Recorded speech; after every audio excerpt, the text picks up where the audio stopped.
black lung. Black lung. The black lung show. The black lung. Black lung. The black lung show. The black lung. Black lung. The black lung show. The black lung. Black lung. The black lung show. And starting fucking now. That's right. You're listening to the Black Lung Show. Sorry for the delay. Kaotic Radio is a growing radio station, and we had a hip-hop show right before us. Some old school. It smells pretty gangster in the studio right now. I'm joining the studio today for the first time. Usually I always say this with my punk rock and roll brother, Dutchie the punk rock DJ, but he's off today helping little kids learn how to play soccer. He's British, so that's kind of what he fucking does. Connor's been kind enough to help me out today, so hi, Connor. Hey, how's it going? Hey, Connor. Hi, Connor. Hi, everybody. In the studio today is a really cool band called the Penetrators, and we're going to introduce you guys to them. We're going to play some of their music. If you want to call in and talk to myself, did I tell you my name? My name is Ryan Pena. I'm the host of the Black Lung Show, coming up on my third year, and this is actually the Eddie Casillas hat trick. Eddie has been in the studio here. This is his third time. He's the only one. There's been one other person that's been in the studio 3 times, and that was Eric Leach from Simple Six.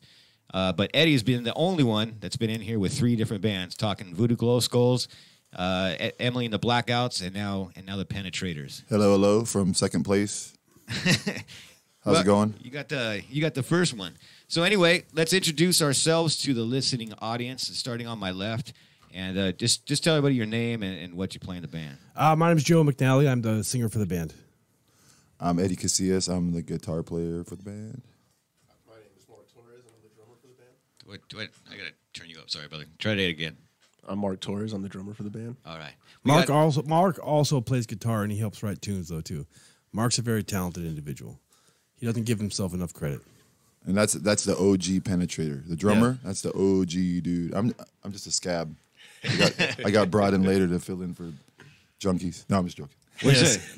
Actually, that's exactly true. Unfortunately. Our guitar I don't player. mean to make light of drug. No, but I mean, he was technically homeless. I guess he stayed with me for a while, and he stayed with Eddie for a while, and he had some problems that he had to address. And he's doing better now. I saw him about 6 months ago, and he's doing better. But until he gets his stuff together to a point where we could not worry about our equipment disappearing, then. And ending up in a pawn shop or something? Not that bad. Nah. It's just it's hard to maintain a band when. Yes.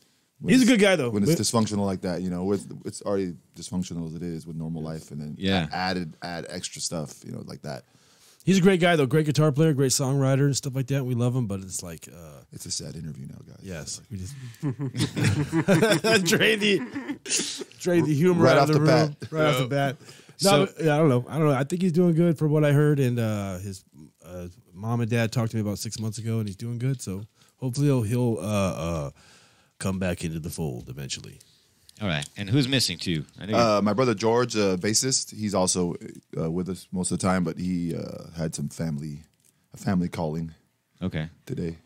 So here's the thing. I know you pretty well. Uh-huh. Yeah, it's been a while now, and we'll talk some Voodoo Glow Skulls. We'll talk Dog Run Studios, but we're going to mainly concentrate today on promoting the Penetrators. So for everybody, and especially for you guys, I know you guys, this is your first time in the studio. Kaotic Radio is for all intents and purposes, a punk rock station, even though we just had a hip-hop show on right now. We have a lot of different shows here on the studio.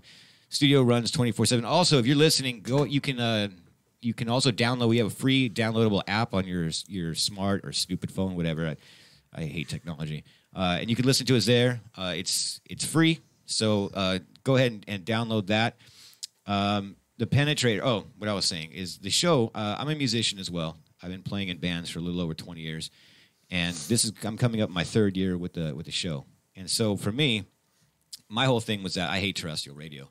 You listen to rock and roll stations. We're not going to name any of them like K-Cal, but you hear the same shit over and over again, right? It's like a continuous loop. It's Led Zeppelin, Guns N' Roses, and fucking Metallica over and over again. And there's a lot of great bands out there. And so this is kind of like my outlet to let kids and people listen all over the world. That's a good thing about the internet. We're not just locally based. So we got people listening in England and in New York and stuff all over the place. And this is another good band you guys should listen to.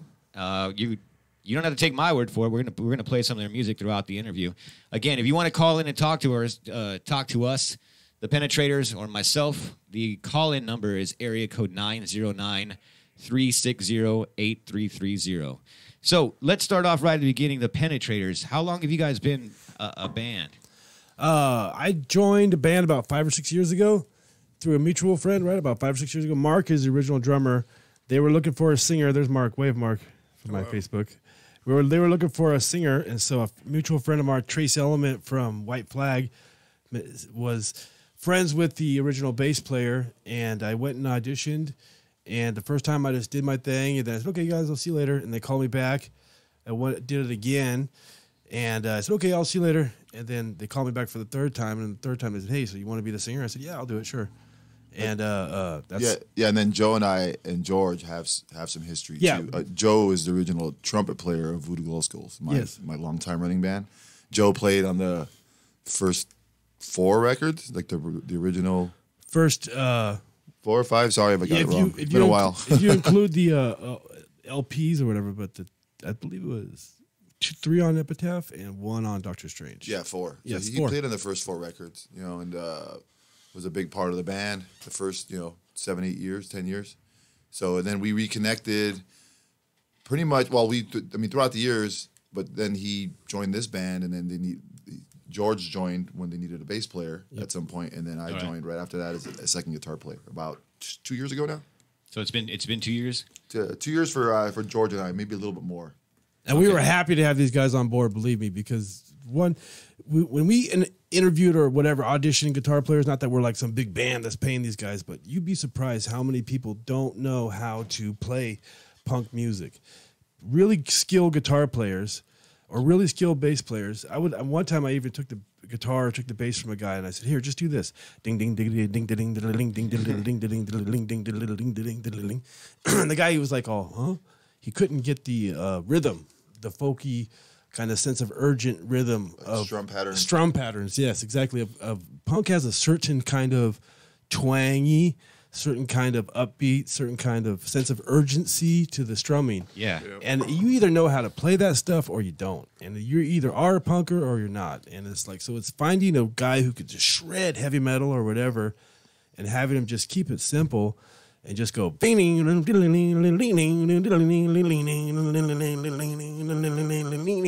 That's harder than you think.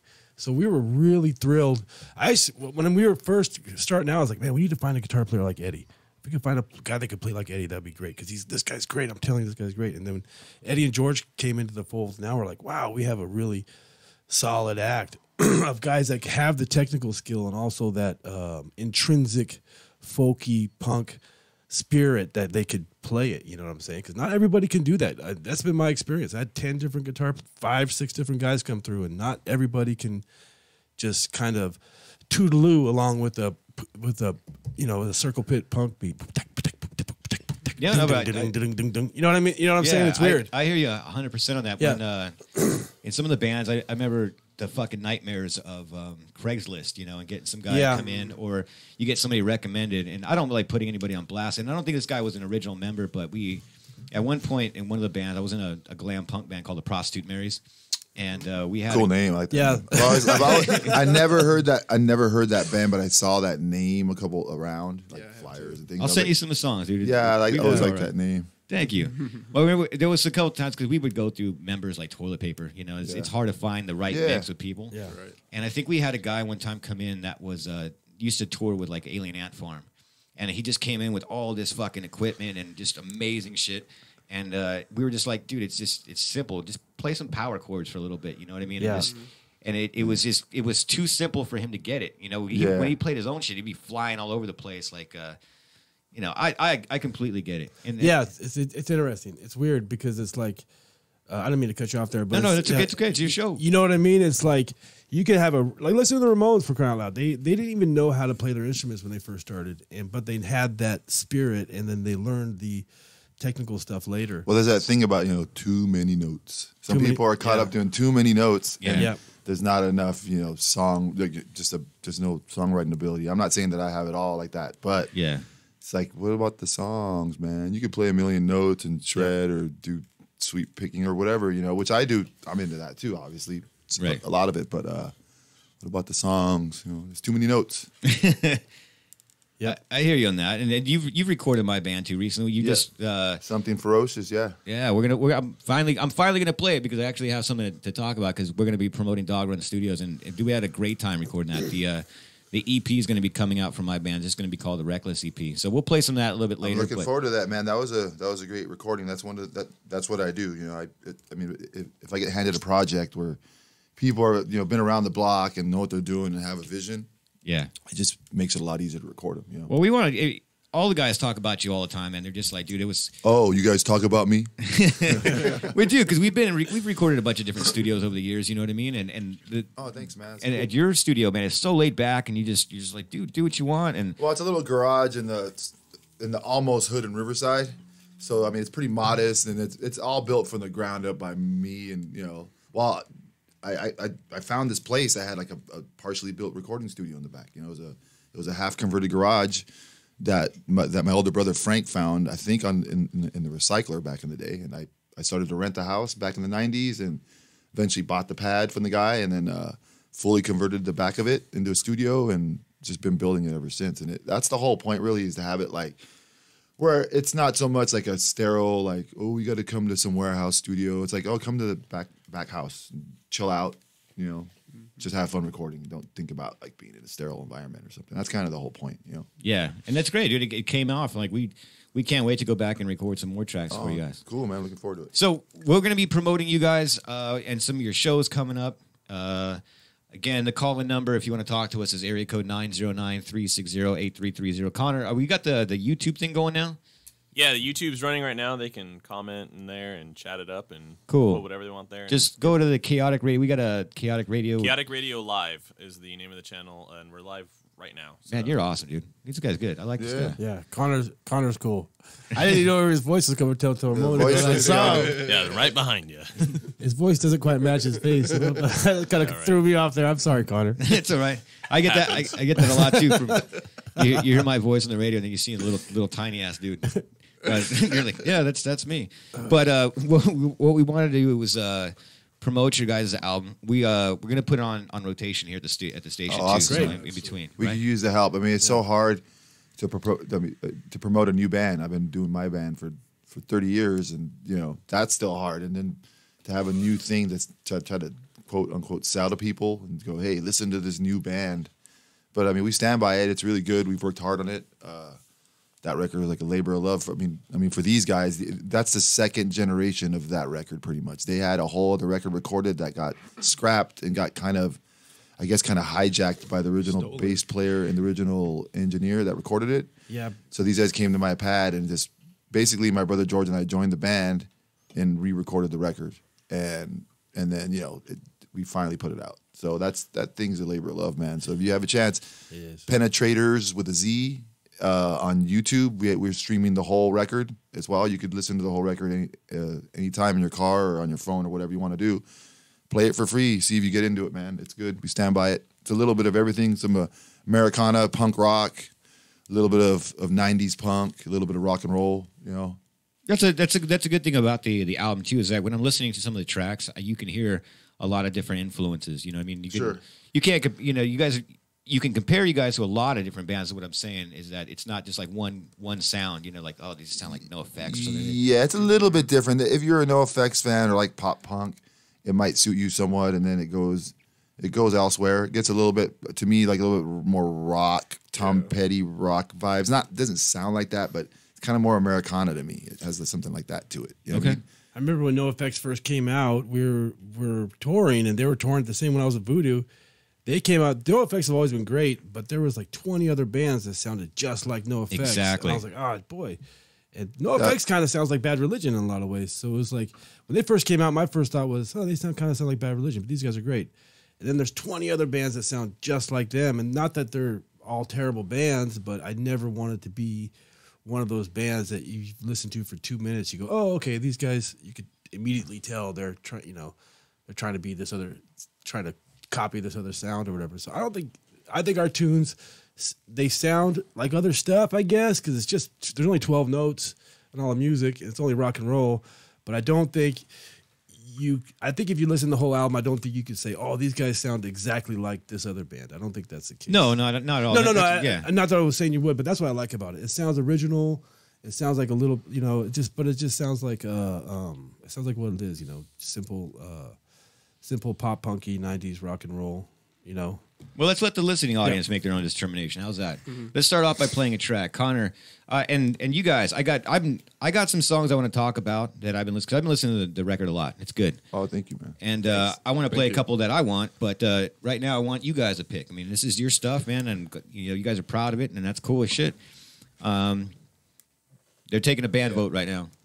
Yeah, whatever. Yeah. That's fine. Can we do Let Go, track number 5? That's a good one. That would have been like sort of like our first single. That we released this as like a 2-sided CD, like I'm 2-sided, but like a 2-song disc. I'm thinking old school, like 7 inches, man. I'm showing my 46-year-old age. People are like, what's a 7-inch beside? I got a 7-inch for you.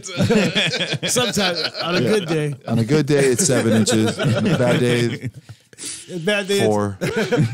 Floppy Fred. Just depends. Floppy Fred gets the job done, though. It's not that cold outside right now, so it's it's like a spring. It's a spring day. It's the first day where it actually feels like spring kind of. Yeah. But Let Go would be like the first single that we would want to. Connor, you got that pulled up? All right, you guys are listening to the Black Lung Show live on chaoticradio.com. Here are the motherfucking Penetrators.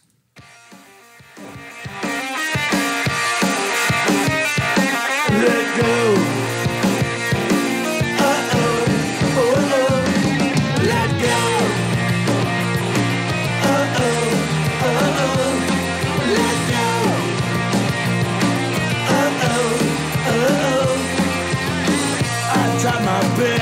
To stay sober, but I got drunk. I tried to compare the mainstream, but I stayed drunk. I waited up for hours, and she never showed. I even bought a bunch of flowers. She'll never know.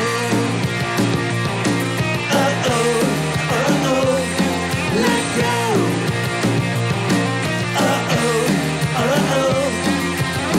So I pulled my guitar out the closet. It was covered in dust. I went outside to grab my skateboard, and it had rust. I drove downtown by myself to check the scene. The old club was all filled with hipsters, and they're so mean. Everybody that I used to know have all moved on. So I guess I will just sit at home and write this song. You're not alone, you're not alone, you're not alone, you're not alone, you're not alone, you're not alone, you're not alone, you're not alone, you're not alone, you're not alone, you're not alone, you're not alone, you're not alone, you're not alone, you're not alone, you're not alone.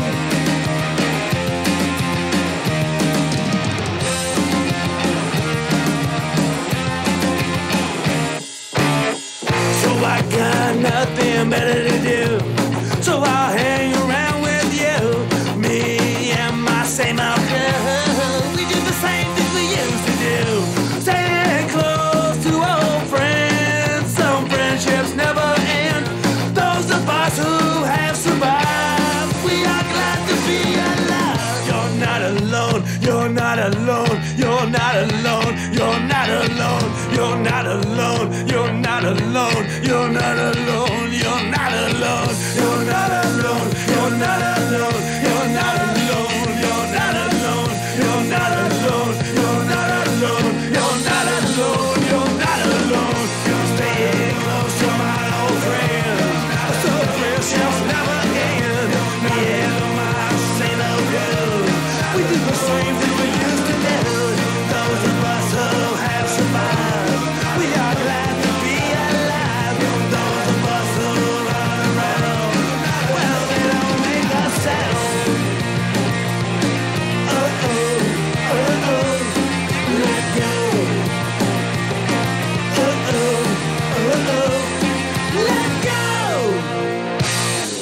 The Penetrators live in studio here on the Black Lung Show, the Church of Rock and Roll. And you know what's cool to me, man, is that watching people's reactions to music, man, whether you're playing live or actually just even sitting here listening to the songs in the studio. And this is the first time I've got a chance to work with Connor. And Connor's worked, you worked at a couple of radio stations, right? Yeah, I've been going around. I was at X1039 for a while before they crashed and turned into a pop station. And then I was working at Dirty Radio for a bit. And now I'm here.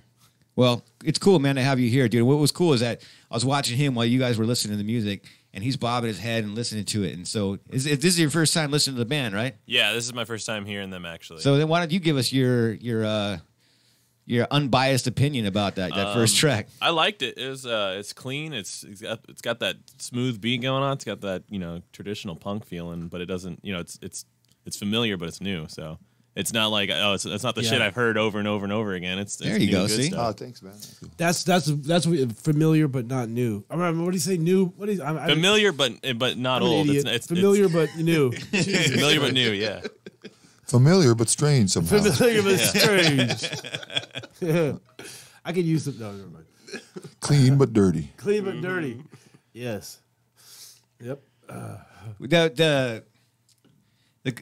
that track, one of the things that I love about punk rock, and there's I don't want to get into what is and what isn't punk rock, because fuck, that shit bothers the shit out of me when people are on the internet, dude, and talking, is this punk rock, is that punk? Oh, fuck off, man. Yeah. But for play me, outside. Yeah, exactly. What I do love about that, and what reminds me, we were talking about like the Ramones, right? Like let's say even with when I do something with my band or some of the bands I've been in, I love bands like the Ramones where even if you don't know the words, at least you got a good hook and a good chorus. You know what I mean? And you can at least sing along, and the crowd can get into it. And it gives you energy, and it makes you jump around. At least you can sing that part, right? Like a Ramones song, you might not know the entire lyrics of the song, but fucking A, you can say "Hey ho, let's go," fucking over and over again, right? Yeah. So that was a great track. That was one of the ones I was going to pick.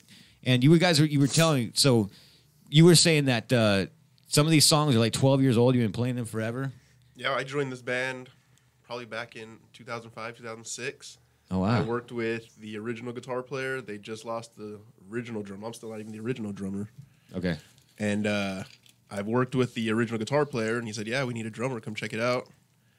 Went, tried it out. They liked it, so I started playing with them. And, yeah, some of these songs, a couple of songs on this album here are about 12, 13 years, if not longer. Older than that. Does it feel like a weight's coming off your shoulders now that you finally have it out? It's nice to have it in hand, you can touch it. It's pretty cool. Yeah, talking about the labor of love. Touch it. Yeah. Talking about the labor of love, the first album kind of fell apart on us. I'm going to put my Facebook Live back. The first album fell apart on us. I joined the band, and it was like the first day one or day two was like, let's record an album, but let's do it right. We don't want to just put out garbage, you know what I mean? And let's take our time and do the damn thing right, which we attempted to do. And then all of this nonsense occurred, and just very frustrating. It was like losing sleep over it.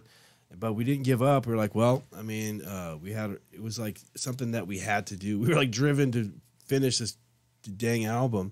So having the thing done, I think, is great. I'm happy for Mark, man. I mean, I want to go on tour Europe for the band just because I want to bring Mark, just so he can experience, because he's been working his tail off on this thing for so long. You know what I mean? It's so fun being able to go somewhere. I know this from firsthand experience with Voodoo, and I just did a Voodoo tour recently. It's amazing going to a foreign city where you don't know anybody, and yet people are there, and they appreciate your tunes, and they're bobbing ahead and singing along and stuff like that. And I'm telling you, bro, if that experience is a really, really rewarding experience. You feel like you're really doing something for other people in a way, you know what I mean? Oh, yeah, and we didn't mention, because it's not a Voodoo interview, of course, but Joe's actually been playing with a band again, too. He's been back in Voodoo for a little while, just playing shows when he can. Yeah. He's a school teacher. He has some serious stuff going on, but he just dipped into a tour and did about a week and a half of it or something like that. It was awesome. It was awesome. Is that the one you were doing with the Rev? Yeah, we just did a tour with the Reverend Horton Heat, and it was, it goes without saying. He's legendary, and his tours are always cool, and we've done a few tours. He asked us to go out. We just did a support tour, but I digress. But yeah, Joe. It was a great tour. Joe's been back in the band for a little while, just kind of jamming when he can, so it's cool because there's another OG guy back playing trumpet, playing horns. It's kind of fun. Yeah. Well, Eddie knows me, and when I've had him on the show, and like I said, we're going to be talking a lot about the Penetrators, but it's important to know the roots and stuff, right? And so Voodoo Dude for me is like that was one of the biggest bands that got me into punk rock. I mean, let me phrase that correctly. I mean, I got into punk rock with bands like Black Flag and the Ramones and all the old school stuff. But when I was a teenager, the very first shows that I went and saw were the Voodoo Glow Skulls all the time. And I talked to him about. So I had Punk Show '95. I saw the Copacetic Cafe. Oh yeah, those are crazy. Yeah, I mean, if you were like a '90s, if you're a '90s baby, no, if you're a '90s or like an early '90s person to late '90s, and Voodoo was definitely there. I mean, we're still there now, but we were there then in a bigger way. We were, our first records were coming out and kind of hitting kind of hard, and we were on Epitaph Records, which is, of course, that was like the Motown of punk rock back then. Hell yeah. It was insane. It was a breeding ground for success for the most part. You're almost guaranteed to have success. I think if the record came out at some point, you were going to get a certain amount of attention no matter what. Mm-hmm. So yeah, I mean, it's good. If you were around then, that was definitely, you probably saw or came across the band. That was our era for sure when we were cutting our teeth and coming up and getting our first bigger gigs and real tours and getting the real taste of somewhat success. So that's a good time. Well, it's a good segue into this. Next thing I was going to mention about the band is that I've seen you guys live. I saw you guys at the Mission Tobacco Lounge. We were supposed to play with you guys, but one of my guys couldn't do it. It was. That's right. We were on a show. That's what I remember. Yeah. It was probably about a year ago. I want to say a year ago. Something like that. It's a Bar Brigade show. You guys. Yeah. Oh yeah. Thursday night show, something like that. Yeah, during the week. Right. I want to talk about that, but the whole Voodoo thing is that one of the things that that's strange, but actually really cool about the band is that it's not promoted as like, hey, this is you guys are not using the Voodoo name to help propel the show or the band, if that makes any sense. It's like when you see the Penetrators on flyers, it's the Penetrators. It's not like featuring members of this. Oh, yeah. Well, we've purposely done that. I mean, not that the Voodoo thing is like some giant thing or something, but still, we just wanted to give it respect. And I mean, we use the band once in a while to get gigs, of course, and any clout you have helps, especially if you're trying to get ahead. And a new band is a hard thing to promote and to push on people, especially the way people are fickle with music and the internet, and so much is thrown at them. I think attention spans are definitely shorter the last decade at least. Absolutely. So getting people to just listen and click on a YouTube link, I think is hard. So, it's just cool to use the other band to help promote, of course. But we respected we wanted to keep this thing its own thing and like have people discover it, even if it takes a while. I mean, we don't do that many shows with this band. We're trying to make it kind of we're still trying to get on gigs.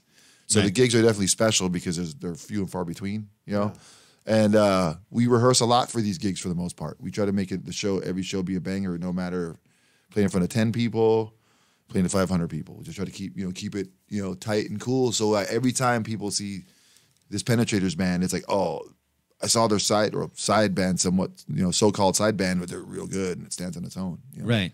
Well, the other thing I was going to say is that with being in the scene, myself too, and I don't promote, I don't throw shows anymore because it's a fucking nightmare. But one thing I love about the band is that how cool you guys are, and because I've met a lot of dickheads over the years. A lot of people would be like, "Hey, dude, you know who we are? We got guys from the Voodoo Glow Skulls. We're not playing first. We're not gonna play. So we want to fucking." And you guys have always been real cool about just, hey man, we just want to play the gig, and you put in the work, dude. You give it the respect of like this is its own band, it stands alone, and I respect that to the fullest. That's really really cool that you guys don't have egos like that. Well, I mean, we started over with this band. I mean, George and I did, and Joe, because Joe went from being in Voodoo to not doing music for quite a long time, except for like jazz trumpet and stuff like that, and then he found this band a lot. I mean, many years later from him being an active touring band. Yep. So he dipped back in, and that's starting over for him. And I mean, George and I as well. I mean, you hang out. We play It's Not Dead Fest. Yeah. But maybe the same night or next day with this band, we'll play in MTL or somewhere in front of 50 people. Right. And that's fine. I mean, it's what you do. It's like, do you want to play music? or you want to have an ego and stroke yourself and think you should be bigger than you are instead of doing the work, and just like it's about like playing your instrument and then going, is that bringing me joy with my friends? That's right. Is it cool? Are we having fun partying or whatever you do, whether you drink, you booze or smoke weed? Westside Collective, or it's legal now, man. We can promote the shit out of that. Yeah, Westside Collective, promoting Westside Collective. No, we, my brother George and I are, and actually the original drummer of Voodoo, Jerry O'Neill, are attached with our old friend's dispensary shop in Paris, California. So allow me to give a quick shameless plug to Westside Collective, Paris, California, off the 215. Yeah, thank you. Yeah, no problem. So if you guys are potheads, and a lot of punks are, you want to go somewhere legal and get it. Get your meds. You know, we're affiliated with that place. Our good friends own it from back in the day, from our childhood past, and brought us in to help out. And it's been a lot of fun. You know, it's cool to have something that you're into. You know, and be able to work. It's crazy. You know? I say more power to them. I don't smoke weed myself, but I'm happy to see these guys doing it rather than Marlboro or Miller or some, corporation. I think that it's entrepreneurial in spirit, or Budweiser or whatever. I say more power to those guys because, someone's going to do it. It's a free country, for Christ's sake. But yeah, it's not part of the ego thing, though. The same crap exists in education. I tell you, I went back into school and I joined the professional ranks and stuff like that, and I've met some. After I left Voodoo, I did stand-up comedy for a while. And I didn't really get a break there, but I worked as a stagehand, and I worked for Diana Ross and people like that. What? Like as a stagehand, just the assistant to her main assistant, crap like that, Justin Bieber or whatever. Yeah. And then I worked in education now, and I'm telling you, there's as much or more ego in education in a professional setting than there is in rock and roll. Like the same thing. Oh, I don't have to do that. Don't you know who I am? Or you see the same crap. I have a degree in this. And oh, blah, blah, yeah. or whatever. Don't you know that I went to USC and I'm tenured and I don't have to do that? And it's the same crap. It's like, well, are you here to teach the kids or are you here to stroke your own ego? Right. Are you here to do your job like everybody else is fucking supposed to and get paid like everyone else? Or are you here to satisfy your own ego? So the same shit that exists in rock and roll when you see these useless, peacocks and all that other crap. It's useless, doesn't do any good. You see the same crap. It's human nature, I think. The same crap. Even more so, in my humble opinion, sometimes in a professional setting. So I don't want to badmouth my whole profession because there's some real heroes. I've worked with some really amazing people, but I was very surprised when I left. I tell a colleague of mine, he's a teacher. He's a great guy. And my joke with him for the past few years is that there's more rock stars in education than there is in rock and roll. that rock star, it's surprising, but it's true.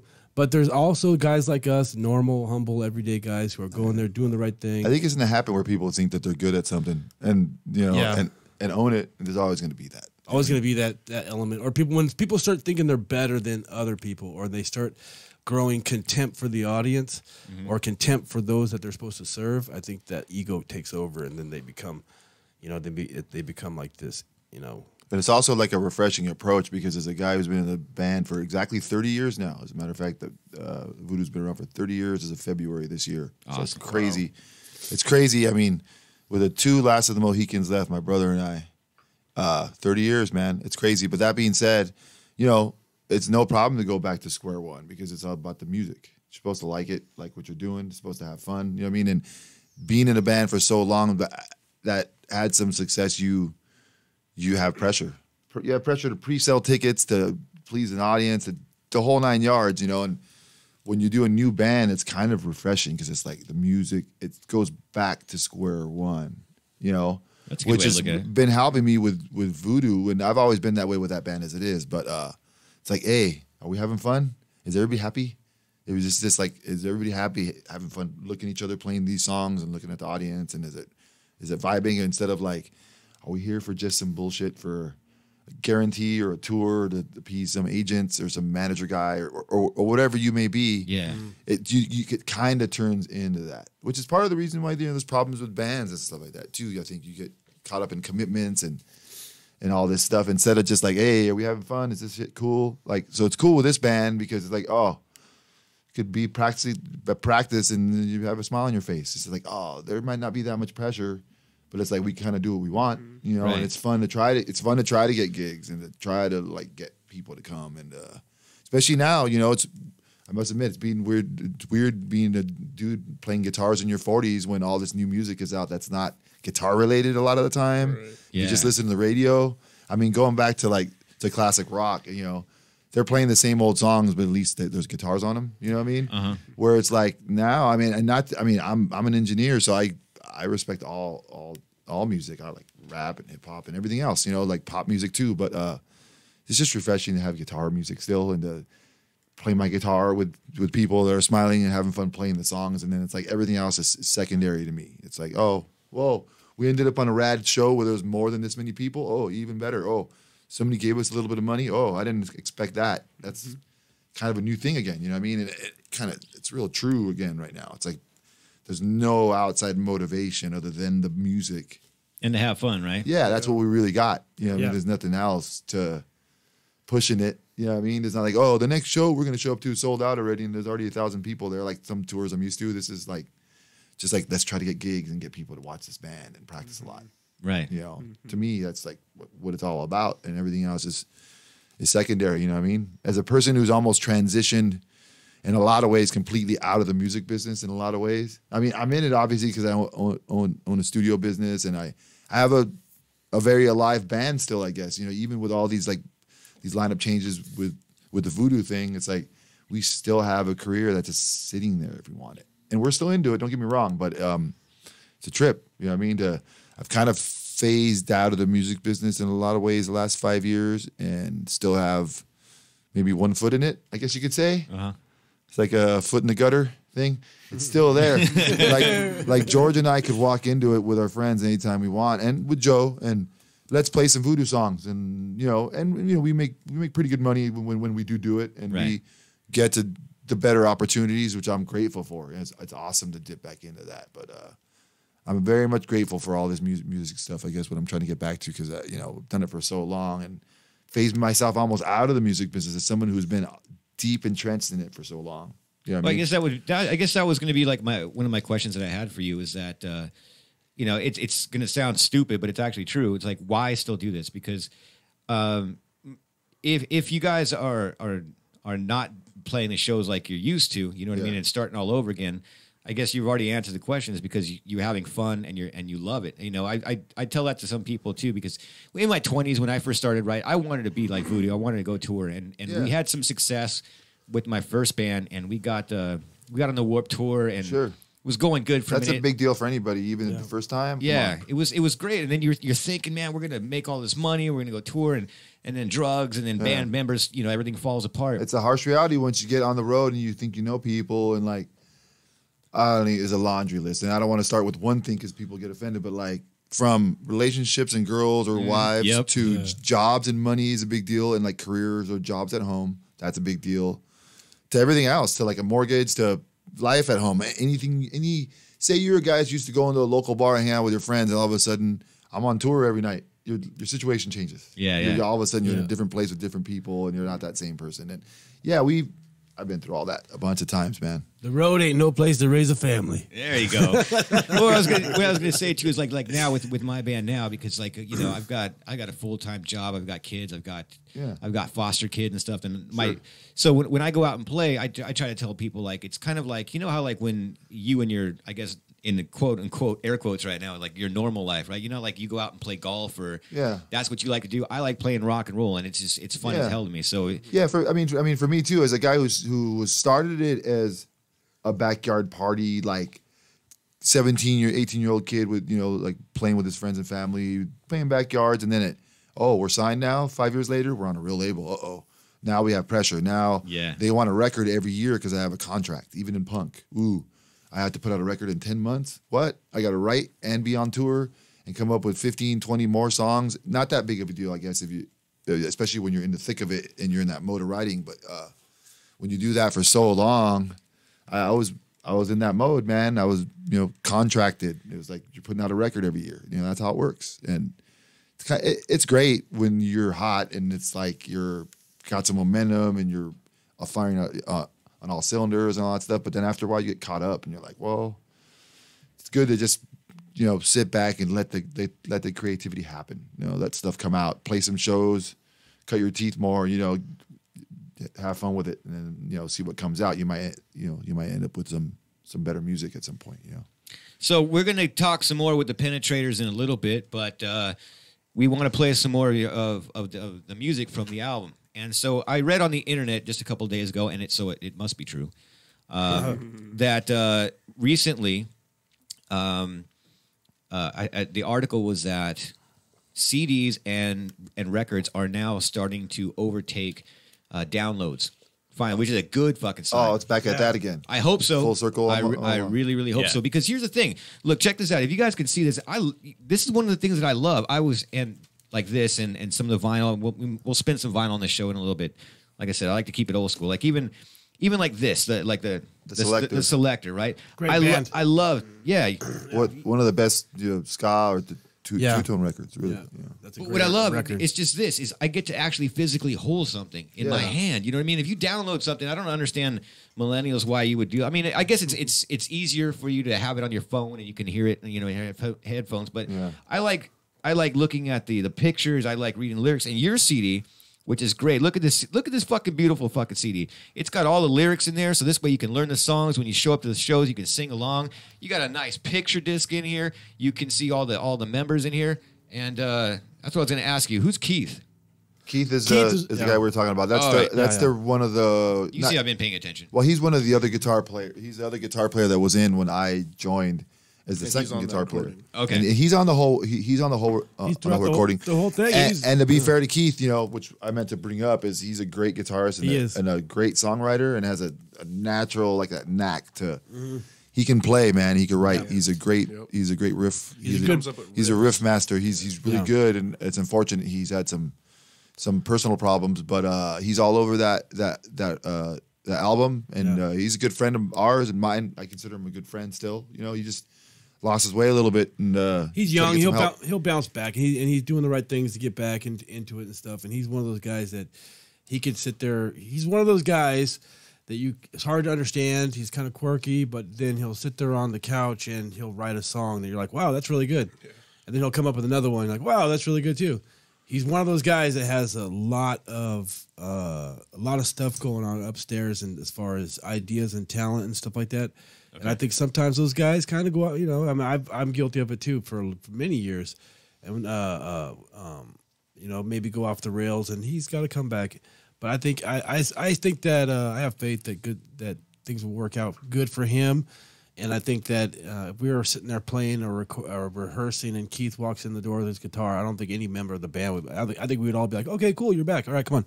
That's Hug awesome. in, let's go. Boom. That's awesome. That's the way I feel. Yeah, we probably have a good batch of songs, too. I mean, I'd imagine another good batch of songs. So, Mark can't stop talking here on the show. So we're going to let him actually be the one to pick because he's been in the band a long time. Why don't you?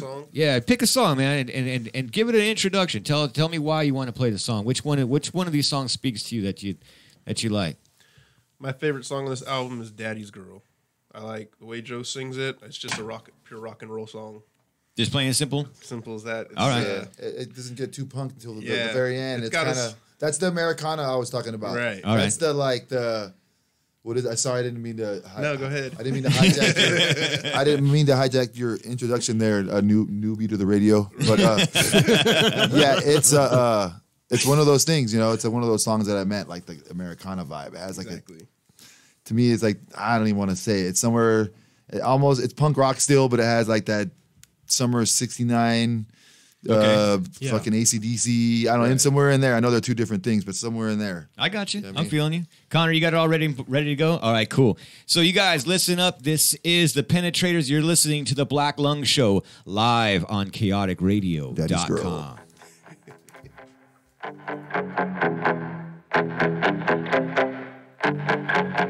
Lights out, that's when they come out. Scream and shout, that's what it's all about. Pretty girls, you know they're so mean when you're stuck in the same old punk scene. Black hair, black lace, and puffy lips, tattoos tied tight jeans and Middle Eastern hips. Go on, girl. You got your attitude. You're looking good. No one cares if you're rude. Middle class royalty in your own mind. You'll break my heart, but you know that I don't mind pain. That's the only thing left that I can feel. The more you hurt me, the more that I know it's real. Like a dog, lay down and lick your feet. I'll keep you moving through the funky penetrator beat. She's always showing up. She's a daddy's girl, a daddy's girl. She gets what she wants and takes off. She's a daddy's girl, a daddy's girl. She can turn it on and turn it up. She's a daddy's girl, a daddy's girl. Well, she will get you up. She's a daddy's girl, a daddy's girl.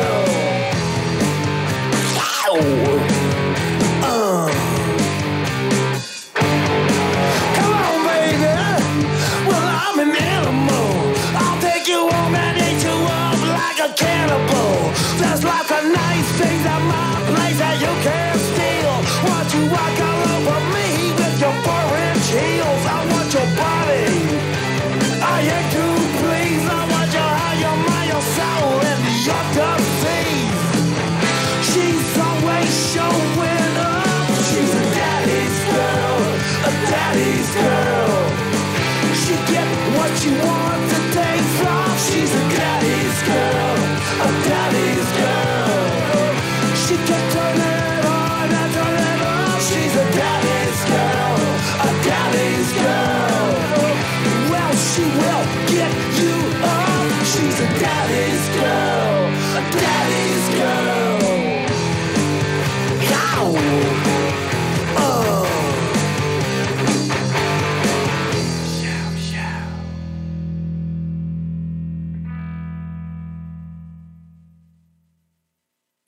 All right, so we're currently in the break, and I'll give you the signal when we're back on.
It's raw. It's uncensored. It's live 24/7. It's chaoticradio.com.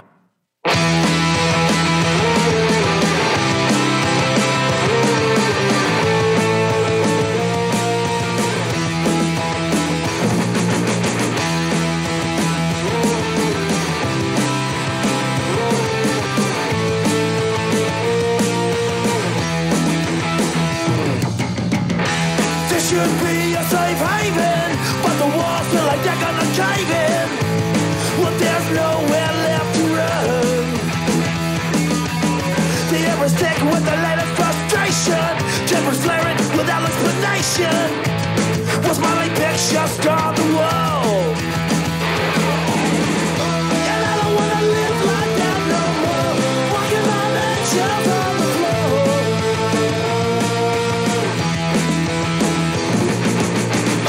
It doesn't have to be like that no more. Walking on eggshells on the floor.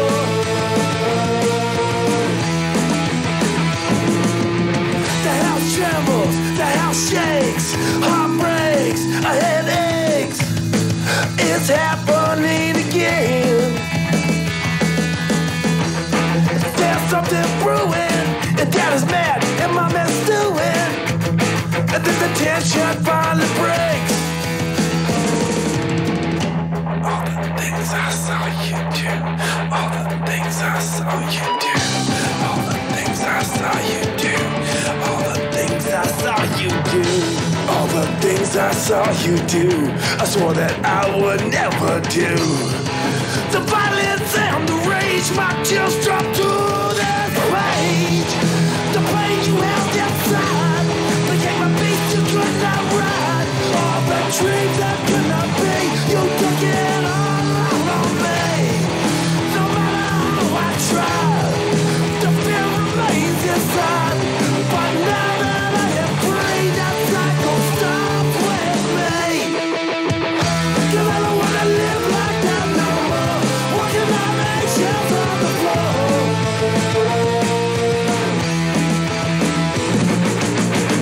It doesn't have to be like that no more. Walking on eggshells on the floor.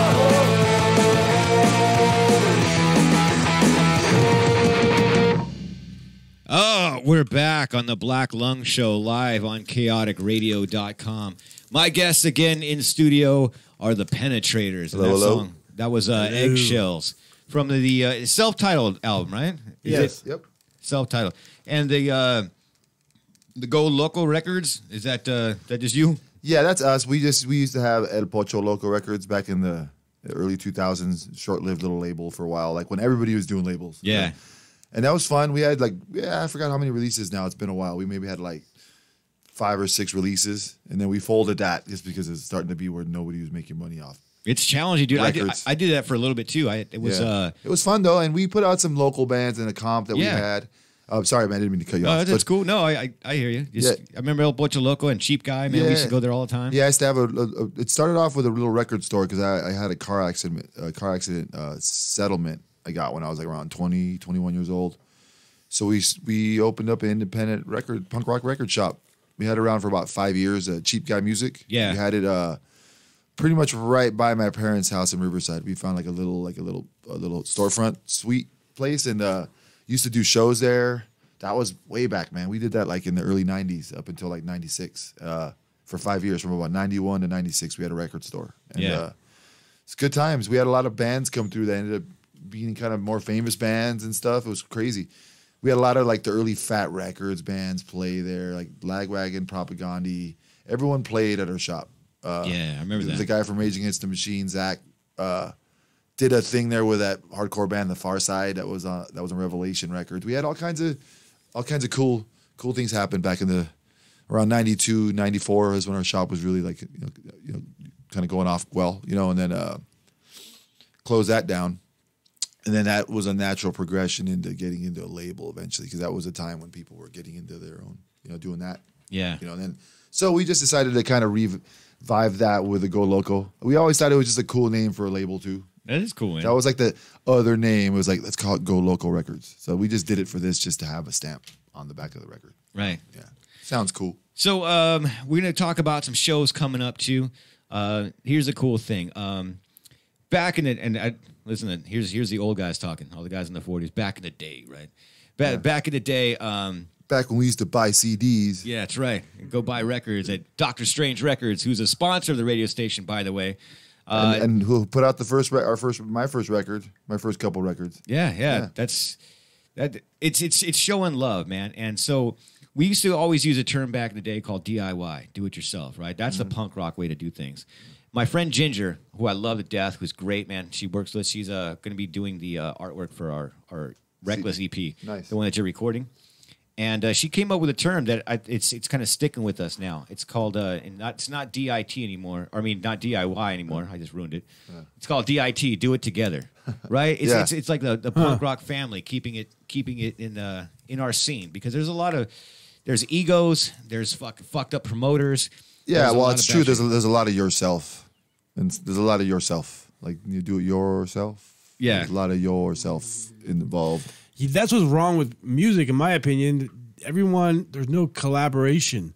You know what I mean? It's like sometimes I know for this experience for this band here, I bring an idea, I have it in my mind how I want it to go, and then by the time it's birthed into a tune, it's something different than what I originally thought. But it's actually, that's actually better, because now we have 3 or 4 different, opinions that kind of form this tune.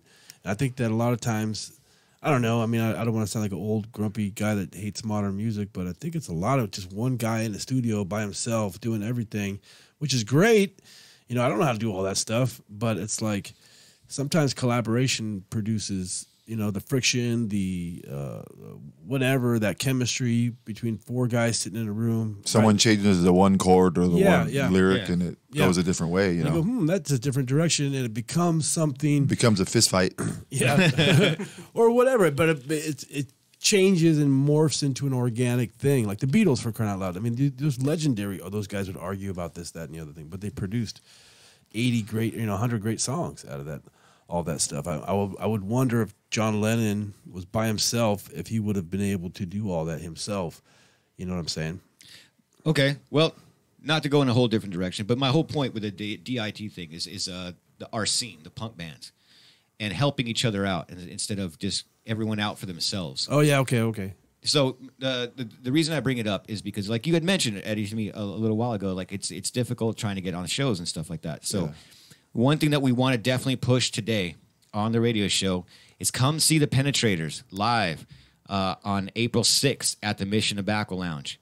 With JFA and Toxic Energy. And I just got my friends, the Lipstick Stains, on there. They're a great band. And so that's me. If you guys need help doing some shows, that's a great thing for me. I'm just Ryan Pena, dude. I got something ferocious. I got the Black Lung Show, but I do what I can.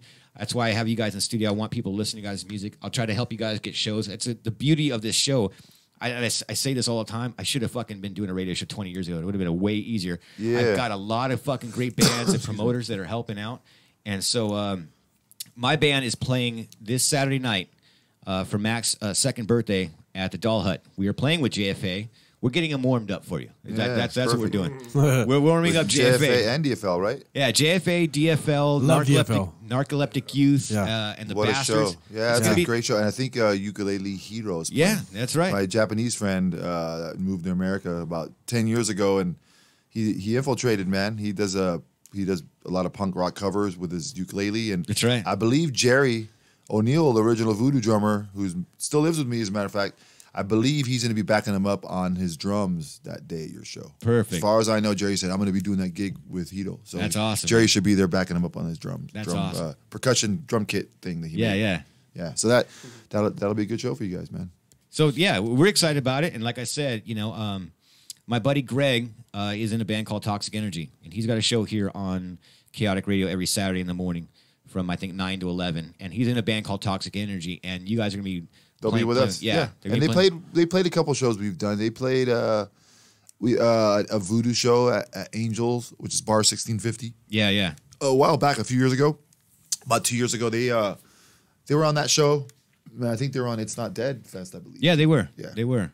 We went down there and checked them out. That's where you saw me. You turned around, and I was on the stage with you guys. That's right. Yeah, that was a crazy moment. Yeah, that was a good time. I snuck my way back there, man. We got fucking press passes from the radio station, and the only thing that we were allowed to do was go and take pictures of the bands. And I was like, fuck this, I'm going back and seeing all my friends and stuff. And so I snuck my way back in a Jedi mind trick, the motherfuckers, and I was up there with the Addicts playing, and Monkey comes off. He's like, hey, what's going on, Ryan? And then I snuck on backstage when you guys were playing with Voodoo, which is another great show. I don't want to get into this. Some people have asked me about the lineup change with your brother Frank. He's been on the show too with Bill. Yeah, that was a great show. I don't care, dude. It has nothing to do with me. That's your stuff. But I will say this: I remember when I found out the news that Frank wasn't going to be playing with you guys, I was bummed as shit, dude. And again, as most people would be of any fan of any band. Yeah, and I've been a huge Voodoo fan, man. You guys are a big inspiration on me. Yeah, I mean, I won't say much, but I'll say this: you don't really plan your career like a career move. You don't do the career move of like, oh, we're not going to have the original singer anymore. That's not like that's not career move that you don't plan on. Okay, so there's a lot of idiots out there, and I'll say fucking idiots, but the internet's a breeding ground for that. Yeah. People with their own opinion about your life and about what you should do with your life and your music and whatever you do, and it's like, fuck off. It's like, let me hold the torch for what I've always done. If I choose to, if my other brother George and I choose to continue, we got put in this situation. My brother decided to retire, didn't want to do it anymore for his own reasons. Right. And which there's always a couple sides to every story. At least two. There's always three, dude. There's always three. And Yep. maybe people will hear our side of the story if we want to go there. But it's like there's no reason to go there, man. There's no reason to be dramatic or to cause a bunch of drama the way the internet wants you to. Right. Wants you to talk about stuff that either is none of people's fucking business. First of all, it's like let the band sit where it did. This is my baby. That's my first thing. Yeah. And I've always been the guitar player of Voodoo Glow Skulls and always written these songs and always been the principal songwriter. I have no problem saying that. It's always been a collaborative effort as well. Don't get me wrong with my brother George, at least as far as the music goes, and with it whichever drummer we have at the time, which we've had a few now.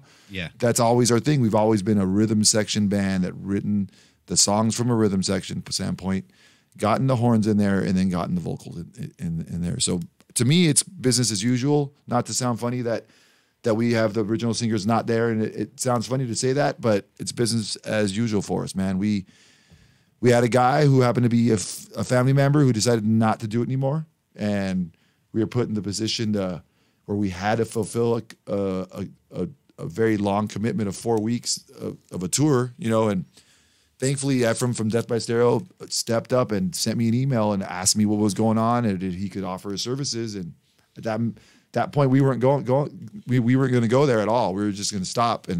But we needed to fulfill this commitment just to save face and to not fuck anybody over. Fans, not fuck over any promoters, and mostly ourselves, just to prove that we could do it. Just because one person didn't want to do it for their own reasons, doesn't mean that we have to curl up in a ball and die and curse everybody. No, so we regrouped, man, and that also came along with losing a couple horn players, but that was already kind of coming before so it may seem weird to people. This is the last thing I'll say about it because there's a penetrators thing, and this is probably the only forum where people will ever hear anybody talk about Voodoo Glow Skulls and this personal stuff because we decided not to talk about it, but I'll talk about it a little bit with you, because I respect you and I like the show, but yeah, we just we had to regroup. We had some personnel changes that were about to happen with my brother being there or not. We had some guys that couldn't tour anymore. Mostly our horn section was having some issues going on the road. We had a guy that was in Buck 09, an established band, and a guy with a full-time job that he's a grandfather, has kids to worry about, all kinds of stuff. So he wasn't really going to be touring with us as it is for long. And the trumpet player was a hired gun that had been around for a while, but wasn't really able to tour anymore. So we just decided to regroup at that moment the way I've always have. I've always been pretty good at putting together another band.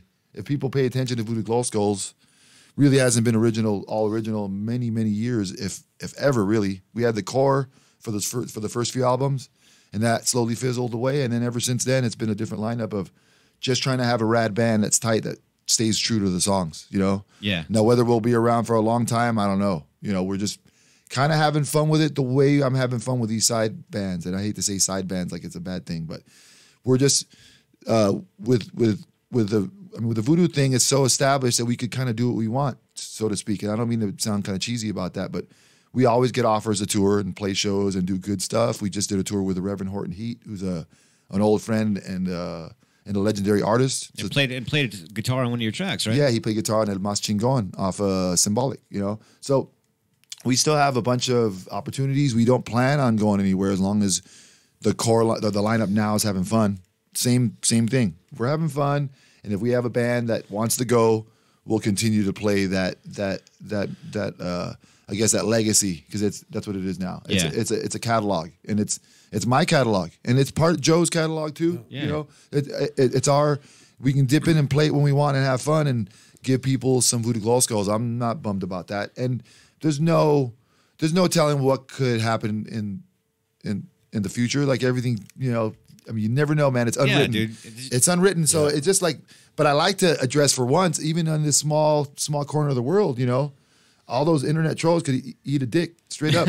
They don't know anything of what it's like to be in my life, in my shoes, in my younger brother's shoes, or even in Frank Casillas' shoes. They don't know what it's like, and he has his own reasons. Yeah, and a lot of it's personal stuff, man, and it's family stuff, and people need to get that. Not that we're some giant thing, but for the few fans that are there still, they're the ones that want to know. It's like he kind of said his piece online. We chose not to go there and to keep it non-dramatic, I guess, and keep playing our music, you know, and for now, that's what's going to happen with or without him when we feel like it, and that's it. And I really respect and appreciate the people that have stayed with us and still go to shows and still see that it's a viable band, an energetic band, and I'll hold up the new version of Voodoo up over any modern band that's touring up against the big boys. I'll say names, No Effects, Bad Religion, any of those cats want to put Voodoo Glow Skulls right before them, we'll hold our own, no matter what. Our own old songs, we don't give a fuck. So yeah, thank you for supporting, and thanks for the people that stayed with the band, and even the people that have come and gone and decided that the new version of Voodoo ain't for them because Frank Voodoo's not there. I understand that too. I know what it's like to. I saw No Effects without Eric Melvin on the Flogging Molly cruise. It's one of the main reasons I was excited to go on the cruise is because I wanted to see No Effects play on a boat. Yeah. In a captured moment, and Eric Melvin wasn't there. They had another guy because Eric Melvin was having a kid, and they had another guitar player from another unnamed band playing with them. And when they walked out on stage, I would admit it, as an No Effects fan, I was fucking bummed out. You know? Well, Eddie, let me say this. This is why I brought it up. Because I don't. It's none of my fucking business, right? And it's none of your internet. You know, like you said, I hate the internet trolls. When I saw all that shit going on, and I had some of my friends calling me like, Brian. One quick thing. Do you know what it's like to like? I don't really search the internet. I don't really look at comments. I know people will say that they don't, but I really don't. Especially this last year. Yeah, I made it a point to like, if I don't look at anything, it won't get to me, and it's true. Like people plant seeds in your head. People could walk up to you and tell you something. You know, so. I made it a point to not let the internet plant any seeds anymore in my brain by deleting my Facebook. You know, not for this reason, for many other reasons. That shit sucks. I mean, if you're using that stuff for social media to promote your band or show, I get it. That's why I was there. Right. But it's just too much, man. It's poison. So without the internet influencing me, it's been amazing. I will say that we've gotten to do our band still. We've gotten to stay away from that. But how dare... You know what it's like to see a comment from some fucking kid that doesn't know shit, that lives at his parents' house, or some fucking stupid housewife, or some dude that's never been in a band and never been on tour, or anything under the sun, to have some average Joe walk of life pipe in about your life. It's like, you know, you could fucking suck it. Right. Yeah. All right. So Eddie, let me. I feel the passion, brother. I feel the passion. It's great. It's great. So what I was going to say to you is this, right? So. When people found out about that, right? And I'm on the internet for the same reason. I hate the internet because I can't stand fucking. I hate Trump, or I love Trump. I'll interrupt you one more time, and that'll be it. In this situation, do you know what it's like to be on a show as your brother quits the band on stage and have people with cameras in your face posting memes within that hour about your band, like goodbye Voodoo or so long or RIP, and people sending me memes through the phone, and it's like, are you kidding me? It's just people are stupid. It's like they go home and take care of your life and don't worry about mine. Yeah. And I'll keep on playing my music, and you do what you do. We'll wash your car. I don't know. All right, Eddie. See, God, he feels passionate about that. I'm glad. I was worried about bringing it up because, again, like I'm saying, I don't. No, I'm not mad at you. It's like, it is what it is. People demand drama and demand something be said, and I love the fact that we made one statement on purpose. The chorus when this first went down, and that's the only statement you've seen from the band. And it was a good statement. And I'll say Thank this. you. The reason I'm saying this too is because here's from me, from my perspective, from when people saw that, right, and people were going, "What the fuck, Frank? Frank's not in Voodoo Glow Skulls anymore." And they were like, "Hey, Ryan, what's the deal? You know Eddie?" And I'm like, "Dude, I'm not gonna fucking ask him. That's his brother. Yeah. That's his personal shit. Yeah. I don't care." The reason I wanted to say this is because it's a good plug, Eddie. Is because I remember going to see at the Ink and Iron Festival the Dead Kennedys, right? And I was curious to see what would happen without Jello. Mm-hmm. I was sorely fucking disappointed. I walked away. I was like, "This is bullshit. This is not the same band." Yeah. And so when this happened, when I heard that Frank left, and I was like, "Dude, what the fuck?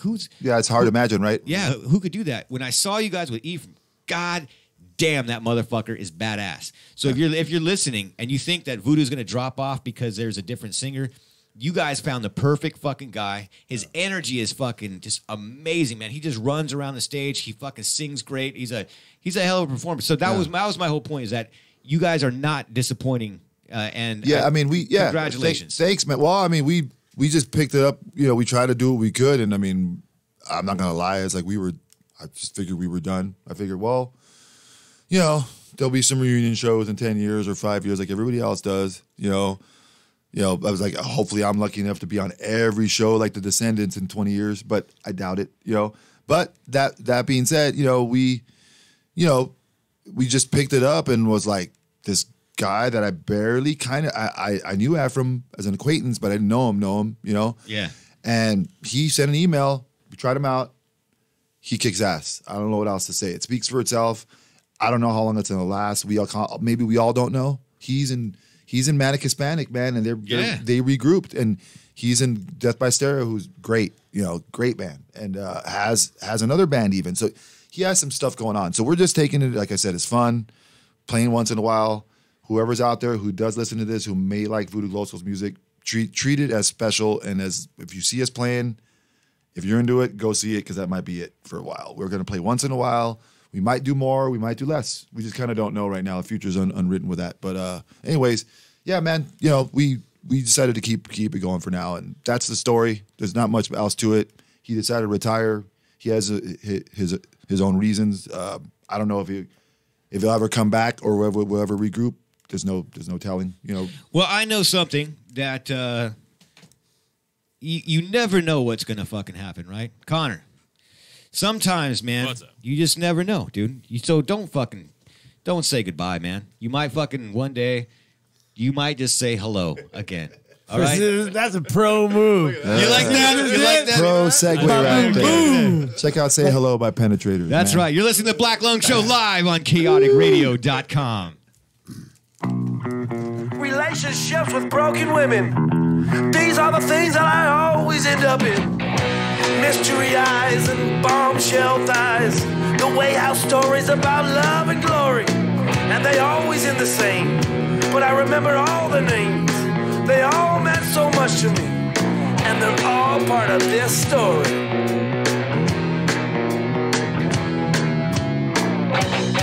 She's a crazy one. Can't you see? You know it really wasn't. No, it wasn't up to me. It's something in the cosmic and something you can't see. Yeah, she's not the crazy one. Well, it was always me. People said, stay away. I heard everything that they had to say. Her presence on a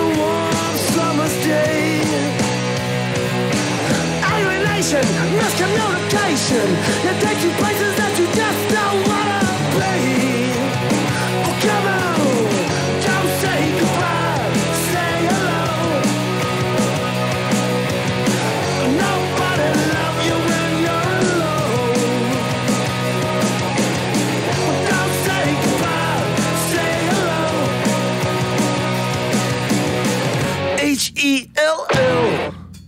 Oh. Dangerous ex-con baby daddies. Midnight drive-thrus and ragtop caddies. Collect calls from LA County Jail. A modeling career that became derailed. 8x10 glossy headshot baby, they look gorgeous. Fishnets and track march, 4 a.m. Hollywood porches. They all meant so much to me, and they're all part of this story.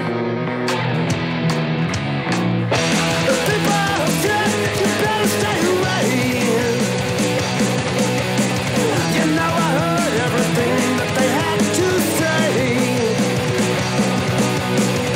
but they never felt the presence on a warm summer's day. And they never heard the pretty little things she had to say. When she told me she never, ever, ever, ever, ever, ever, ever, ever, ever, ever go away. Oh, come on, don't say goodbye, say hello. Nobody loves you when you're alone. Don't say goodbye, say hello. H-E to the double L-L-O. Don't say goodbye, say hello. Oh, don't say goodbye, say hello. Don't say goodbye, say hello. H-E-L-L.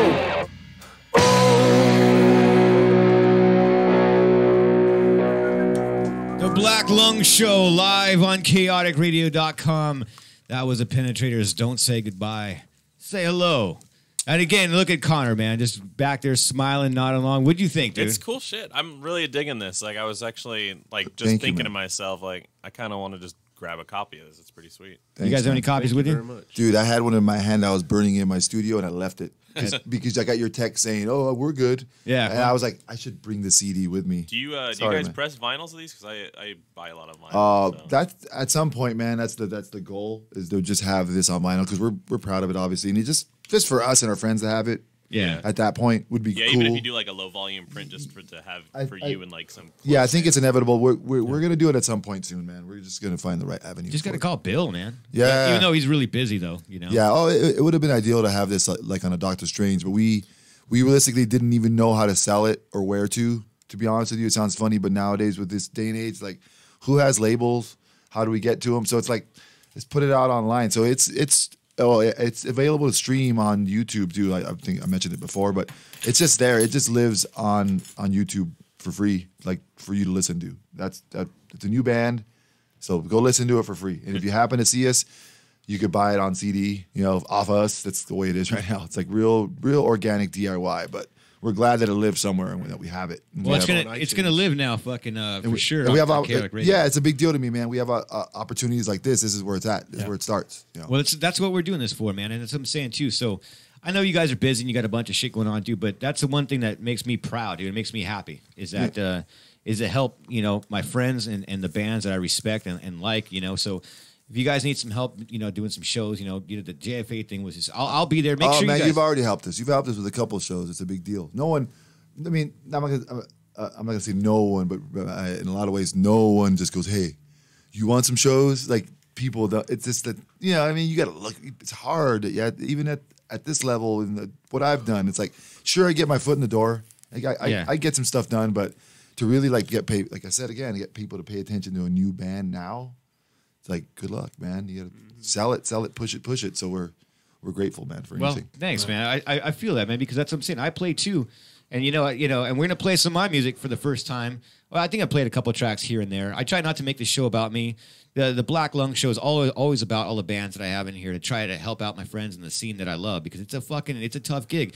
And in fact, one of the things that I want to talk shit about, because for the first 2 years, I had a whole goal of my show was to never talk shit and never be negative. Yeah.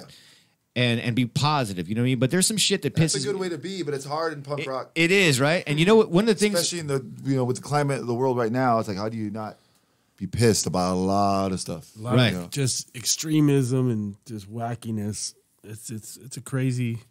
It's a crazy time to be alive, right?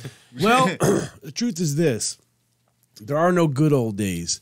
You know what I'm saying? In the 50s, there was lynchings. You know, Ku Klux Klan members were senators, for Christ's sake. So the idea that we need to go back to the good old days is complete horse donkey. Because if you think about it, women didn't really, in the workplace in the 70s, it was the expectation was you send your wife or your sister or your mom to work. Even they would get a nice pat on the pat on the backside. So we've made progress to make sure that we live in a better society today, and some people just can't seem to evolve or some appreciate. Like, we live in this land of abundance, and it's like traveling around the world with voodoo. I was 18, 19, traveling around Spain and seeing, you know, just Europe, and you see things and you come back to the United States and you're like, wow, this is actually pretty nice here. And then you talk to folks from India, or you meet people from third world countries, and they're like, wow, you guys have running water. You guys have steak every night. Are you kidding me? We got it made. Yeah. And it's like, why can't we just as a nation appreciate all the progress we've made and just kind of move forward rather than, you know, be mad? Why? Because a black man was president? You can't handle that. You can't handle the fact that the black guy's smarter than you. That's or something. You know what I mean? It's crazy. And then these young people like these young people who survived this awful mass shooting, they're out there doing their dang thing. You know what I mean? They're doing their First Amendment. That's as American as apple pie. And then we have all these guys my age. Oh, look at those, you know, just bad-mouthing these kids, just hating on them, just commenting ugliness. It's just internet culture and hate culture. It's hate culture. Bully culture. Bully hate culture. And it's like, I don't know. It's kind of like you were saying, it's like, I try to keep it positive too and try to be nice to people and stuff like that. But we're getting to an age where I am starting to personally draw lines in the sand. Like, you know what? If you think that, I don't want to know you anymore, bro. I mean, I've learned a lot about people I've known for 10, 15 years by what how they comment on things. You know what I mean? It's like, you really believe that? Then maybe you shouldn't come over to my house anymore. Yeah. Especially when it's people close to you and you figure out some close to you, it changes everything. But that being said, you know, it's good that you keep positive, Ryan, and try to help, but you know, comment on society. You know. Yeah. Well, the thing I think we were going a little bit left of that was my comment was about our scene, brothers. That's it. Is because what happened recently was that it goes back to the when I say the good old days, I mean in music terms. Yeah, I know what you mean. I would just kind of no. It's not that I don't agree with you whatsoever. Yeah. I was just trying to make a point about this: is that there's the DIT thing. There's a show that's happening, and I'm not going to plug it. You know, that's where I keep it.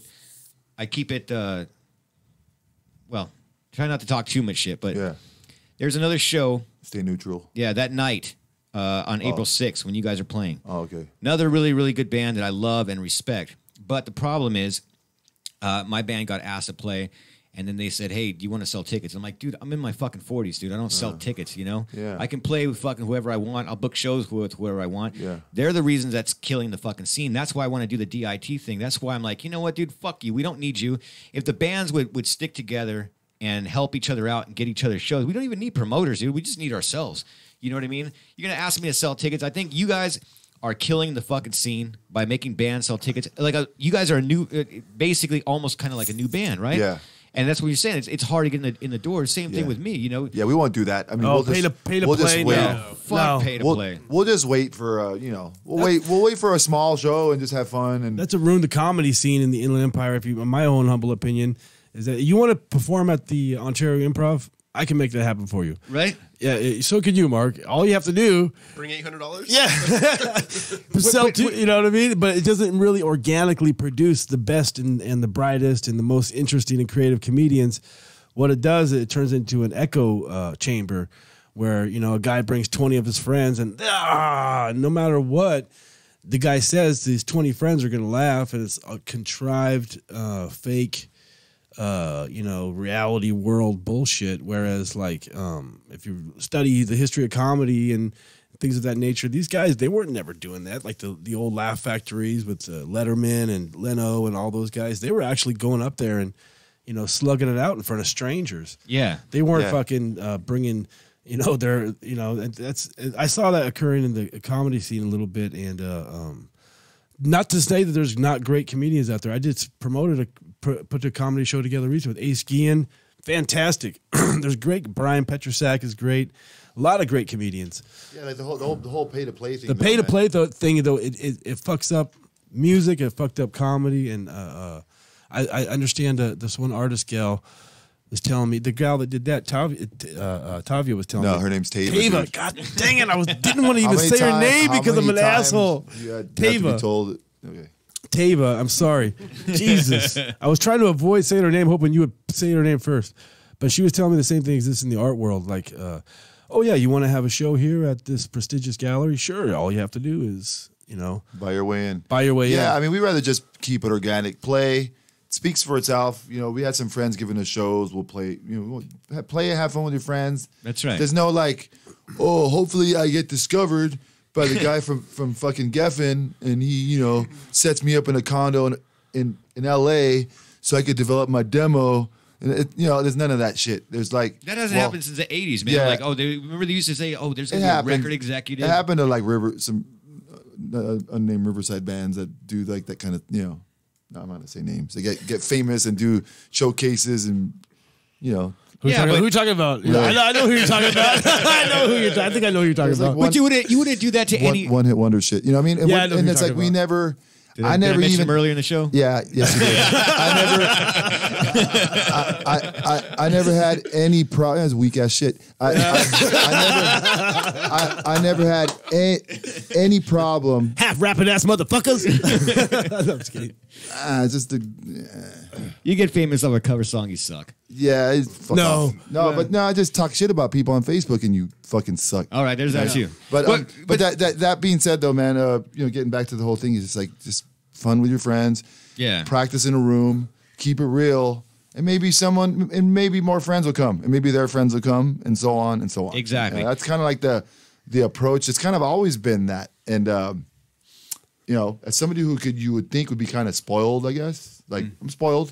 I'm Yeah. spoiled in a lot of ways that people don't get from just I got opportunities. That. Well, some dude, you play with everybody in the fucking world that I've always dreamed about playing. So Yeah, it's been you got crazy, that? and it's still like DIY, still the same shit, man. I guess we're the guys that get to do that stuff, but then have the foot in the whole other world of like, man, it's still like still back to square one with my other bands, and it's cool to have to see it both ways. You know what I mean?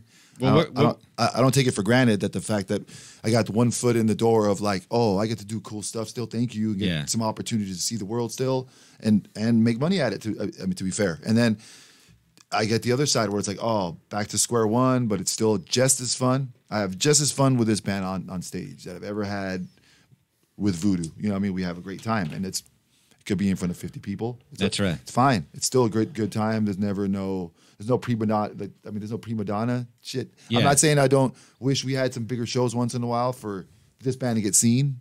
But then again, it takes a while to get seen and to get good enough to get seen. Yeah. Maybe we're not really there yet. Maybe we're still cutting our teeth and like practicing and working out our show. One of the funniest things out of this band I've seen with regards to what Eddie just said, we were doing a show in Hemet. And mind you, like 2 weeks before, Eddie was in fucking Mexico City, and I saw the videotape. It was like this, boom, boom, boom, boom, like 10,000 people, boom, boom, boom, boom. It was like this big, huge voodoo show. And then like a week later, we were in Hemet playing this bar, and the guy from the bar, as we were playing, like if the song stopped, he's like, excuse me. We were Anyway. I was standing. Okay, it was me. It was actually me. Actually, it's this guy. Yeah. I was standing in front of the ice machine. Yeah, this guy. So it's cool. It keeps you, humble? Well, I'm not even gonna say that. I mean, yeah, it does keep you humble for sure. But I'm not gonna even say that because not to be cheesy, but I am humble. Like I don't really have any reason to. Why would I have any errors about me? There's no reason. I'm not. Even if I was a rich and famous, maybe it'd be different if I was like Green Day money and doing that. But then I'd be a different person, anyways. But no, man, it is what it is. Sure. 10,000, 20,000 people. I was actually 20,000 in Mexico or something, but it's okay. It is what it is. I still got the little rush. I still got the rush out of playing in front of punk rockers like brushing by me going to the restroom in the ice machine. That's rad. That's it was cool. still like there's still the element of getting your teeth knocked in by a mic. Still, there's still you could still reach over and touch somebody at the bar. It's funny, and not funny in a I'm making fun of it way. It was an awesome show. That was a great show. We went out, we drove up to that show. It was a Hemet, and we just smacked. It was like people were surprised. They were like, "Wow!" I think the band Penetrators, from what I've seen so far, we've always been kind of perfectionists in a way, so that when the song ends, there's kind of that pause, and then people go, "Whoa, yeah!" We always get that kind of pause at the end of the tune, and the songs are structured. They're 2.5, 3 minute punk tunes. We do 3 songs. It's pretty straightforward. Pretty straightforward. Yeah, it's formative. It's not like when you go to see a band and everyone's telling jokes on stage and it takes 10 minutes. The guy talks for 10 minutes between songs. And we don't really practice like synchronized jumping or we don't. No, but I will say this: one of the things that I loved about you guys when I saw you guys for the first time at the Mission Tobacco Lounge is for you, brother. Is that being a front man myself? I'm influenced by Iggy Pop and some of the great singers. No, hold on. It was you did something cool that I've never seen anybody ever do. Is when you took that mic and you fucking took the cord and you were doing jump rope with it's jump rope the jump rope bit. Yeah, that's a good bit. That is a good bit, man. Really, I've never seen that before with any other band. That was cool. That was innovative. Now, if you would have seen the jump rope bit with leather pants, it would be different. Man. But he didn't have the leather pants on that. Yeah, the assless ones or no? Oh no, it's not that cool. Those leather pants weren't cheap, by the way. I just want everyone out there in Radio Land to know that I invested in those things. No, but that's fun. We did that one time, or it happened organically, and I was like, that's kind of cool. So I just incorporated it into the act at that same time, and it's like, it's fun, Yeah, just have fucking fun. That's the point. That's why. That's the thing too. Is like spontaneous. Yeah. It's like, oh, that happened. Oh, okay, cool. Keep it. Let's do that again. I guess that was thing brought up out of like spontaneity. Ended up being a fun thing. But you could tell that it's not orchestrated, like you said, like the bands that practice jumps and stuff like that. What I loved about you guys' band is that you can tell, and it's not saying like you're a pro band or you're not a pro band, but when you see bands that actually that gel well together, that have fun, that play, that rock out, it's a lot different than going to see a band that's standing there in cargo shorts and just not moving around. It's like, this is boring as shit. I could just listen to your CD. When you see a show, I want to see a show, and you guys put on a hell of a show, man. And that's the truth, man. Yeah, we're still, like I said too, we're still newer at it. This band is still very much new, so we're still honing the whole show, like getting it together. It might sound funny, but we're still figure out how you're gonna do things live and how you're gonna move or how you're gonna stand even when you have new songs. You don't really get. Takes a while to get the whole thing. The whole package. So it's getting better. I think with every show we kind of grow more and get get tighter for the most part. Especially like as shows get better. When you do like 20 shows in a row, if we did like a month-long tour, it just becomes muscle memory automatic. That's where you become. That's where a band really becomes something else. Yeah, that's what. Yeah. But it takes a while to get there. It takes a while to get to tours. Some bands don't get to go on the road for long periods of time. It's pretty normal in life. I mean, we've only done like a few weekend trips and stuff like that. So we haven't really gotten to the point where we're getting being on the road all the time or anything. But we're having fun with it. We're running low on time for the show. There's another show coming in, right, Connor? I believe there is one coming in afterwards. I'm not engineering that one, so I'm not sure. Hey, well, by the way, thanks for fucking engineering the show on short notice, dude. I really appreciate that, man. Oh, yeah, man. And it's fun. Thank you, Connor. You're really good, man. Oh, yeah, no problem. So we're going to do some shameless plugs now. Like I said, if you guys have been listening to the show, again, thank you for that. Go to Facebook, the facebook.com and like the Black Lung Show page. I appreciate that. I don't know what that fucking means. I mean, we got some people there. I also have a Facebook group there. And with that, the group one is like, you can post your flyers for your shows. Don't put fucking Taco Tuesday night at your bar. I'm going to fucking delete that shit. But if you're in a band, dude, I support you guys, man. It's a fucking hard life. Promote your shows on the Black Lung Show page. If you're in a band and you want to be on the show, send me an email, blacklungshow@yahoo.com. If you guys have friends, dude, that you want to have come in the studio, you guys want to come in here and shoot the shit and spin some records, we haven't done that yet. You guys are always welcome, man. This show ain't going anywhere. Thank you. We've got some great bands coming in. I think Professor and the Madmen are coming in April. With some guys from DI. I think Rat Scabies was the original drummer from The Damned. They just put out a new album. We're going to be promoting that. I think this is the other thing too. Real quick, because we're running out of time. So you got about 11 minutes or so. So all right, real quick with this JFA show, right? Like, I'm curious because as a musician myself, I get excited about playing with bands that I want to play with, and that's it. I don't give a shit about making being famous and all that stuff. I love having fun. And so for me, sometimes I get like a little kid and get excited as shit when I get to play with somebody cool. Like I think I just got booked for a Mission Tobacco Lounge show coming up in June with Channel 3, which is one of my favorite bands. Yeah. I love Channel 3. Nice, man. So like with JFA, does that mean anything to you guys? I mean, are you when you see sure. that? Oh, for sure. I mean, that's legendary skate punk rock stuff. You know what I mean? Right. But do you played with you guys? Well, you too. You and I don't know. But I'm sure you play with some cool bands too. Mostly them, yeah. Yeah, I know mostly them. But since you guys have played with the Reverend Horton Heat and all these bands that a lot of bands would want to, do you still get excited when you get on a show with a cool band? Yeah. Let me tell you this. I just did 2 weeks with Voodoo, and I hadn't played with Voodoo. I did the first show I did back was the It's Dead Fest, and I was just focused on practicing and playing good. I was okay. Don't mess up.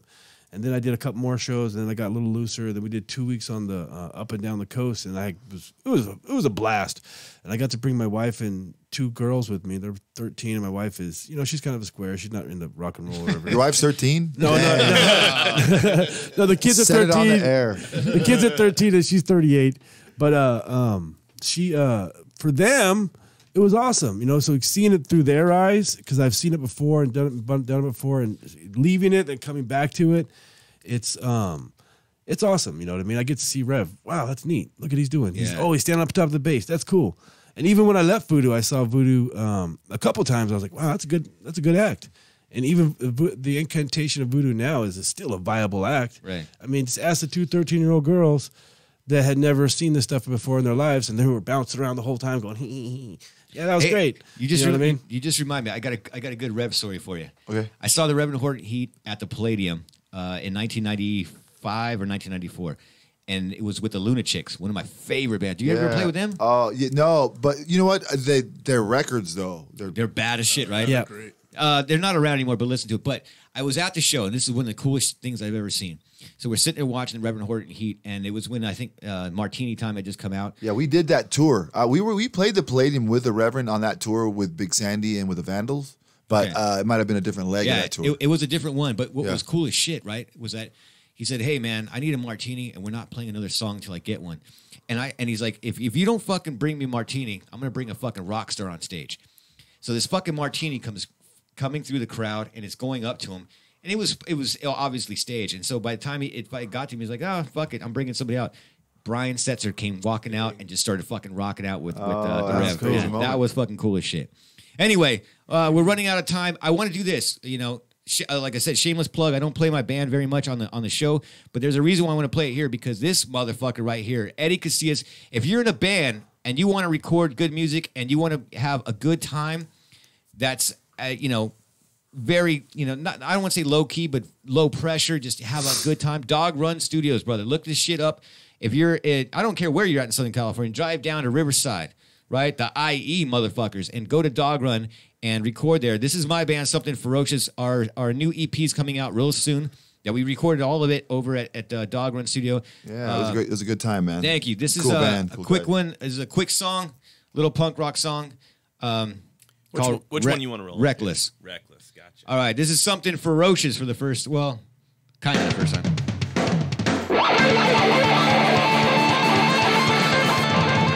Reckless, I feel no one. Got all my friends around me for reckless. I feel no one. Steering the barrel of a loaded gun. Reckless, reckless, reckless. I got no regrets. I learned to forget. I got rock and roll amnesia. I'm a fan of bad decisions. Don't need no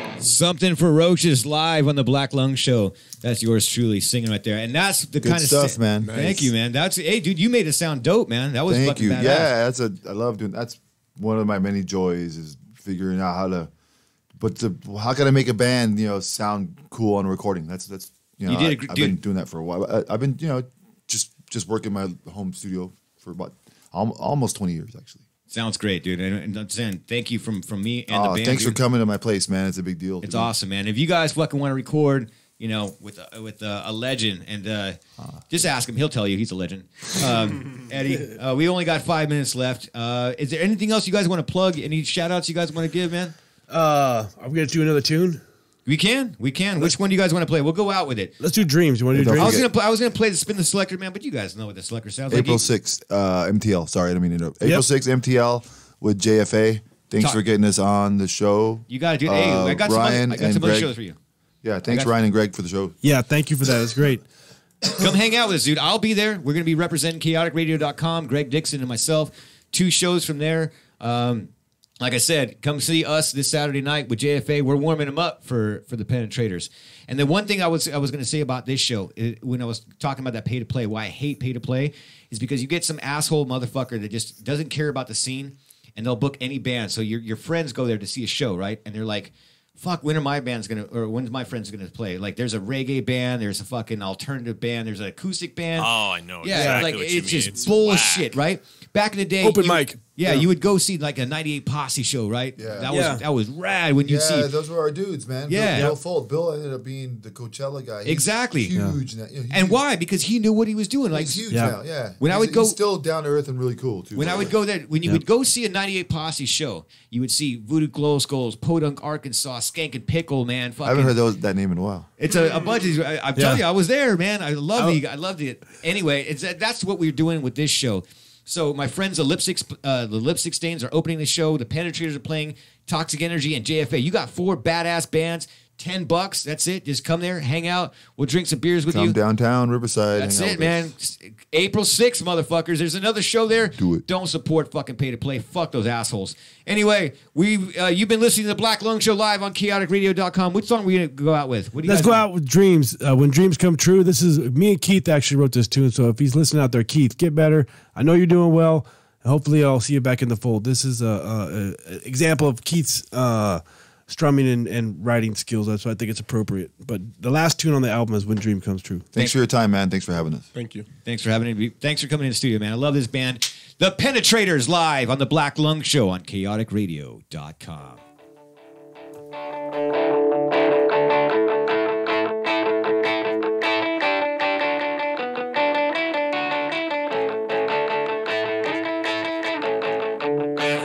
When dreams come true, I'll come home to you. There'll be no work left to do. There'll be nothing left to skew. We'll laugh all day, no tomorrows, no yesterdays. Flying through the bright blue skies, we'll all get a million tries. When dreams come true, we'll live on the moon and have a bed made out of clouds and play our stereo real loud. And no one will complain. Well, things won't be the same and we will no longer be blue when dreams come true.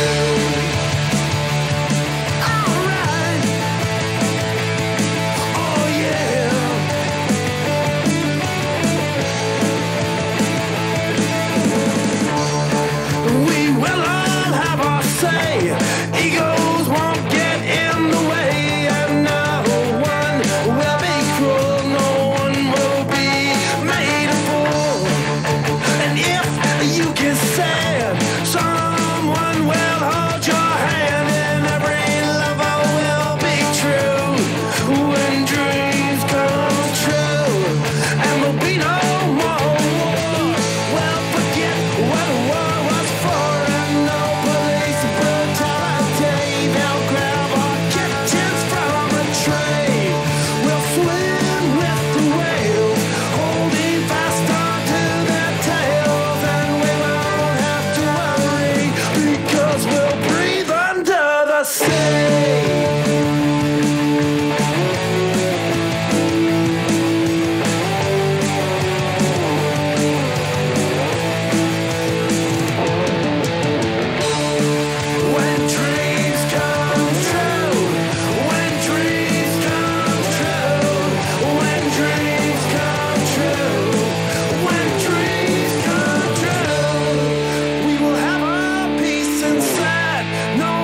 will finally set us free. All you have to do is believe.